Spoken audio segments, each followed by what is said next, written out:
Bueno, acá uno se puede preguntar, bueno, ¿cómo fue ese proceso de planificación y de gestión? La verdad es que lo que hicimos siempre fue sentarnos con quienes ya venían trabajando. A veces sentarnos más colectivamente para poder contarles cuáles eran las grandes líneas con las que queríamos trabajar y después al interior de cada uno de los programas también conversar y acordar lo que serían más las líneas estratégicas en términos de los contenidos desde lo teórico político, desde lo político conceptual, desde de qué manera queríamos referirnos al territorio, de qué manera queríamos referirnos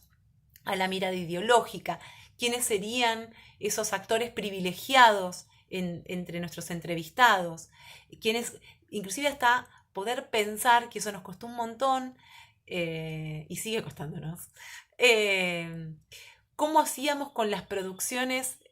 sonoras, sobre todo las musicales, para poder cubrir y cumplir con las cuotas que la ley de la música prevé para las emisoras, sobre todo las emisoras estatales, ¿sí? Entonces,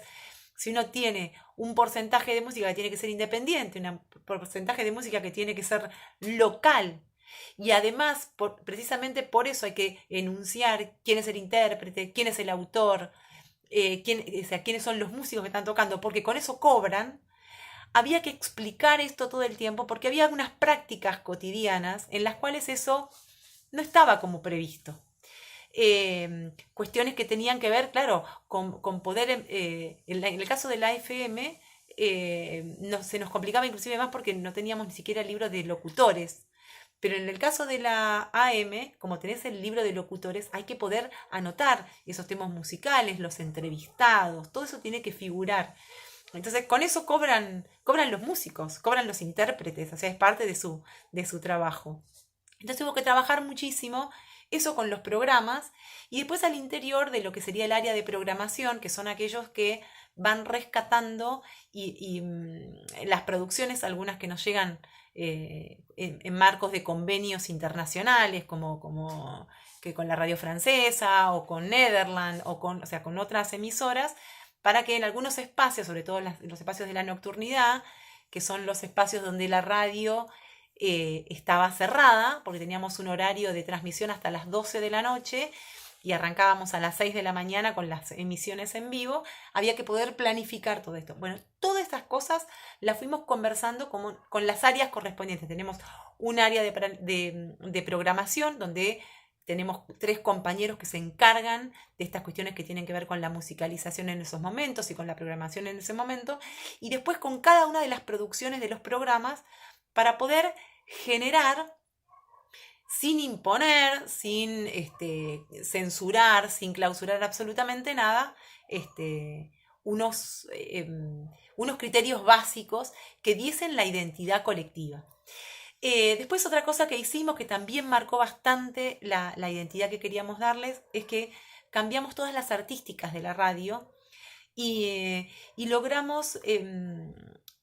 proponer también algunas artísticas que recuperasen la memoria histórica local, nacional y provincial. O sea, que teníamos muchas artísticas homenaje, si se quiere, a muchos personajes de la historia. Y eso lo hicimos fundamentalmente con unos compañeros de la Facultad de Periodismo, que eran ayudantes en la cátedra de Radio 2,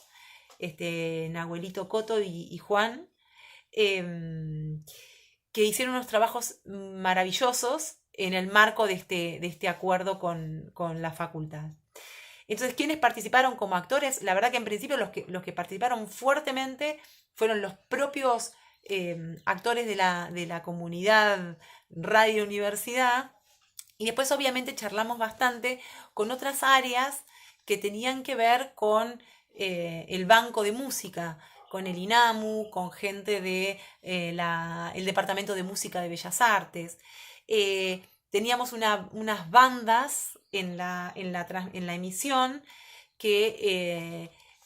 estaban disponibles y que las usaron y que la verdad que fueron unas programaciones increíbles que tenían que ver con cada una de las facultades. Había programas de la Facultad de Astronomía, había programas de la Facultad de Economía, había programas de gremios, había un programa del gremio de los no docentes. O sea, lo que hicimos fue también conversar con muchísimos actores organizativos e institucionales que son parte de la comunidad universitaria, como son las facultades claramente, y los gremios claramente, y también con otros que, eso lo hicimos más desde los proyectos de extensión, que tenían que ver con las posibilidades de las narraciones que venían de yo le digo los cronistas barriales, pero eran, sí, de alguna manera otras organizaciones que eran las priorizadas, si se quiere, a la hora de hacer las entrevistas. Entre los criterios que teníamos era que las organizaciones de la comunidad y de la sociedad platense y de la región eran las priorizadas a la hora de conversar sobre las temáticas, con lo cual ellos también eran parte en muchas de las programaciones, parte constitutiva, tanto en la AM como en la FM, ¿sí? También en la FM algunas organizaciones como Hijos, por ejemplo,